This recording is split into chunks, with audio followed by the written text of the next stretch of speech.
this video, I'm going to talk you through on how to use Excel to create a professional looking graph. I'm going to look at both the online version of Excel, the Office 365 version, as well as the desktop version, as there are slight differences in approach. Let's start with the online version of Excel, which I'm showing you right now. I have a set of data. It involves concentration of calcium ions and the corresponding conductivity. This is not necessarily associated with any experiment that you will be doing, so it's meant to serve just on the idea of how to create the graph, format it, and then get it into Word and offer a good descriptive title. So let's start. Now, I've intentionally put my x-axis data on the left-hand side and my y-axis data on the right-hand side.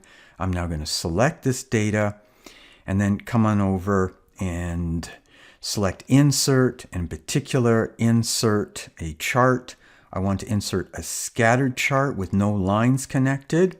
So here's my scattered chart. Just move it to the side so I can work on it. I don't want the chart title at the top of the axis, so I'm going to remove that. I don't want the series title, so there we go. I also want to remove the grid lines. So there are a few ways of doing this. One approach is simply to click on the grid line. So right now I'm clicking on the vertical grid lines associated with the x-axis. I right-click, click Format, and a new window will be opened. So right now we're, in a sense, working on the horizontal axes. I'm going to scroll down and I see major grid lines. So I'm going to toggle switch this off so I no longer have those major grid lines. I'm going to scroll up a little bit because I also noticed that here I can put my major tick marks, which is what I want on this graph. So now I select major tick marks. You can select either inside or outside. I'd be consistent with both the X and the Y axes.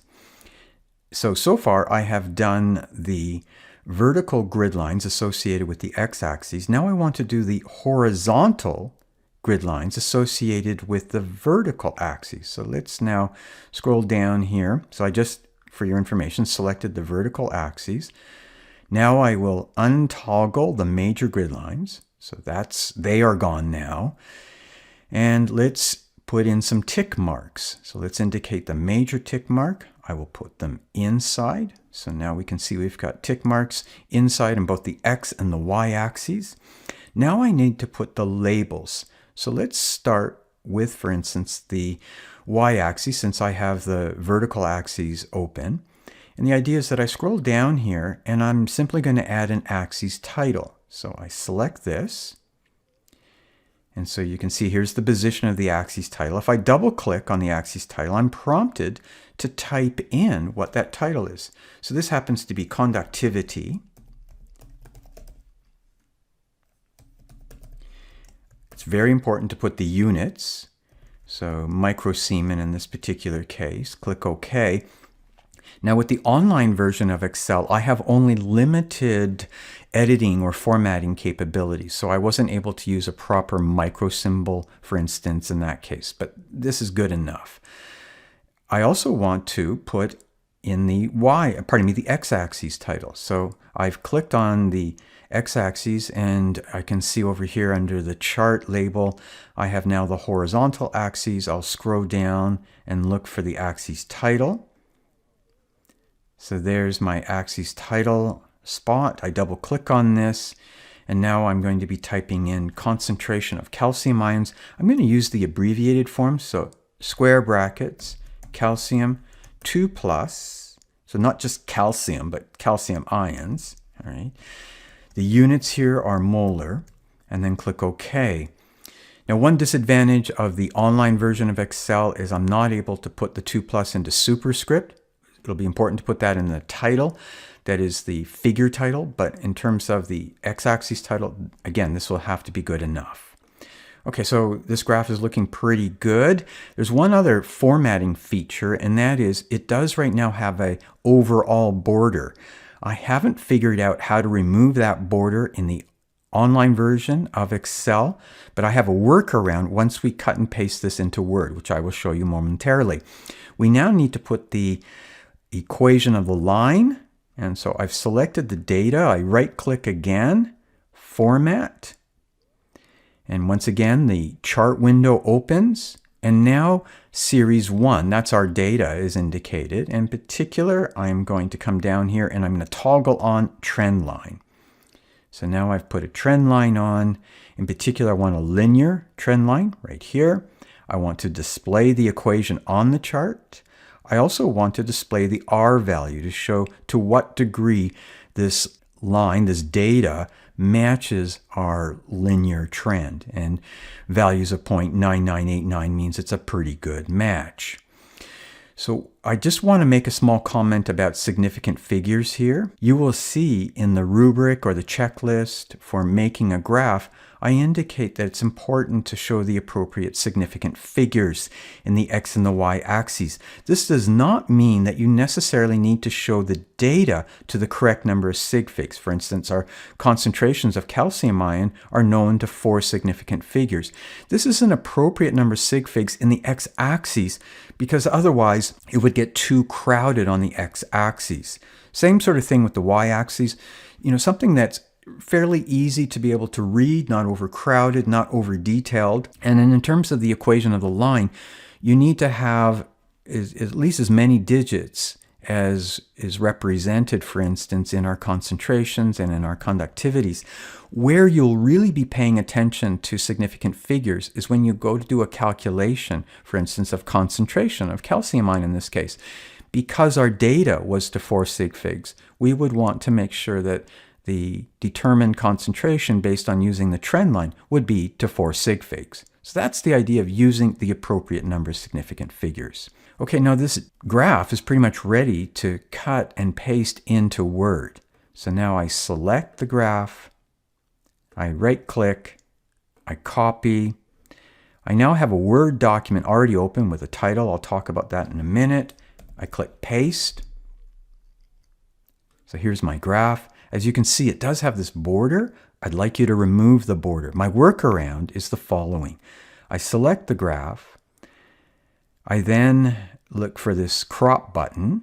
I click crop, and I'm just going to crop out that border. All right, so bring in the, if you will, the picture a little bit. Of course, we don't want to crop out our titles and things. But if we do this little careful cropping, you can see that I've removed the border. Now let's look a little bit at the title. That is the figure title. This is different, of course, than the axis title. In the figure title, you want to indicate what's plotted in the Y and the X axes, and also why we made such a plot.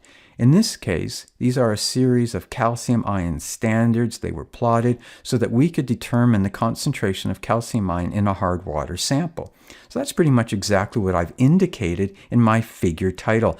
Note that a figure title can be multiple sentences long. In this case, it's only 2 sentences long. So I say conductometric analysis of calcium ions in a hard water sample. Conductivity is plotted against calcium ion concentration of a series of standards in order to determine the calcium ion concentration of a hard water sample. So I've got what's in the y-axis, what's in the x-axis, and why I made the plot. I will make one final comment, however, in terms of this figure title. Although if you're using the online version of Excel, you may not be able to put a superscript for this calcium plus 2.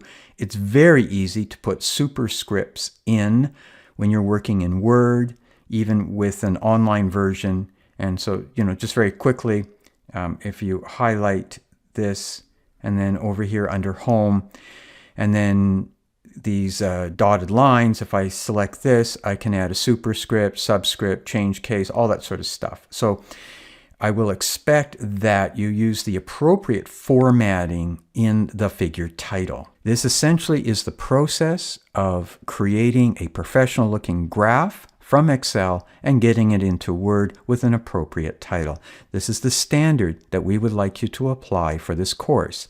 Now, very briefly, I'm going to show, for those who are interested, how to make such a graph using the desktop version, as many of us are still using this as well. Very similar process. I will go through it pretty quickly, and I'll just show where some of the differences are. So once again, I have my data listed in the X and the Y axes. I select the data. I now click Insert, and then in particular, I want to insert a chart. Here's my scatter plot charts. Actually, it's not my scatter plot charts. Here's my scatter plot charts. Make a scatter plot. I don't want the chart title at the top. Chart title should always be at the bottom of my figure graph. Okay, so get rid of that. I want to get rid of the grid lines. So now I select these grid lines. I right click. It says Format Grid Lines. A new window is going to open. And essentially we just say no lines. So you can see that that approach is a little different. Same outcome though. Let's select the horizontal grid lines and now no lines. So those are gone. Here's something again that's different. I'm going to select the entire graph, if you will, right click on it, Format Chart Area, and now no border, so no line for that border, and then click away. And so if I now cut and paste this into Word, it will not have a border. I do not need to do any cropping. In terms of putting figure titles, one approach is to, again, click the graph, and this allows us to work with some chart tools under Design, and then come over here. I can add my axis title, so a primary horizontal, so axis title down here. I'm going to do the same process again, axis title primary vertical, and just like before I can type in, and I'll just run through one little example here. So this would be, again, concentration of calcium ions 2+, and bracket, the units are molar. Sometimes what you have to do is give yourself a little bit of space in between the other things and select the 2+. And now under Home button and Font, I can add a superscript. Okay, and then that looks better.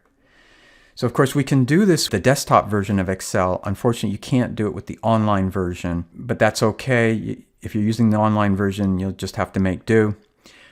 Also do note that I can change the title of the y-axis, I can put a trend line, and then I can cut and paste that into Word. I hope this video has helped you see how to make a professional looking graph using Excel, whether you are using the online version of Excel or the desktop version.